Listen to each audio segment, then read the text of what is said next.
Sir, just a follow-up lang doon sa layunin ninyo sa CONCON na aminado naman kayo, rough sailing siya, mahirap kasi since time immemorial nung planuhin ng pag-amyenda sa Constitution, hindi talaga nagtagumpay, di ba?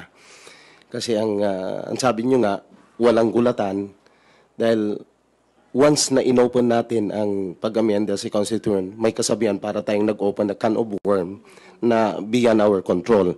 Especially, elected CONCON delegates ang tatalakay.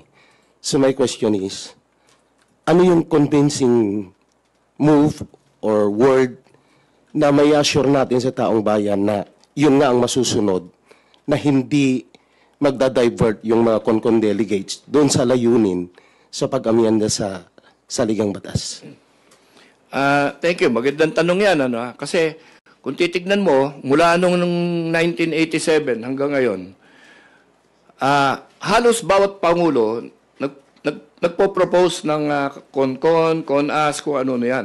Kahit isa, wala pang pumasa. Kahit isa.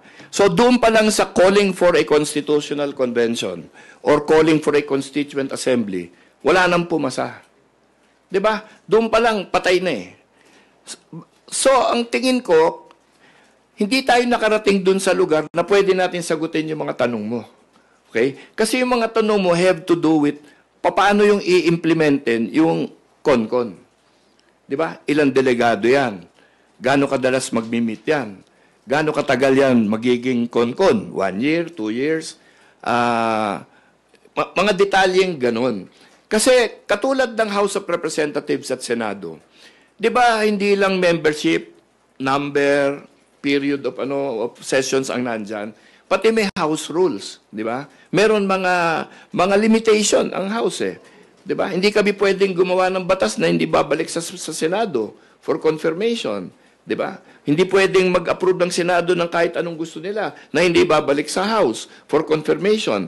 Mga ganun na proseso kasi never nakarating doon yung diskusyon sa CONCON.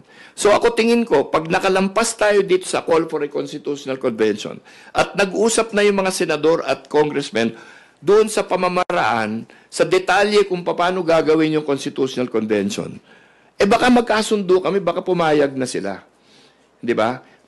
Hanggat hindi tayo makarating doon, hindi natin malalaman kung ano ba talaga yung garantiya na matutuwa sila, na mapapanatag sila na pwede nang ganyan, di ba? Na hindi na tayo gugulatin dito, hindi na i-abolish yung Senado, ganyan. Kasi sa totoo lang, marami naman sa congressman, ayaw din ng parliament, ayaw ng unicameral. Marami talaga. So hindi lang yung mga senador, di ba? Tingin ko marami rin sa ating kababayan na ayaw din talaga ng parliamentary at ayaw ng unicameral. So ganun yun eh. Hindi naman lahat tayo kalaban natin ang Senado, gusto natin lahat. Hindi rin ganun yun eh. So pero hindi natin alam yan kasi hindi tayo nakarating doon sa batas na maglalahad kung paano matutuloy yung CONCON. Okay, another follow-up.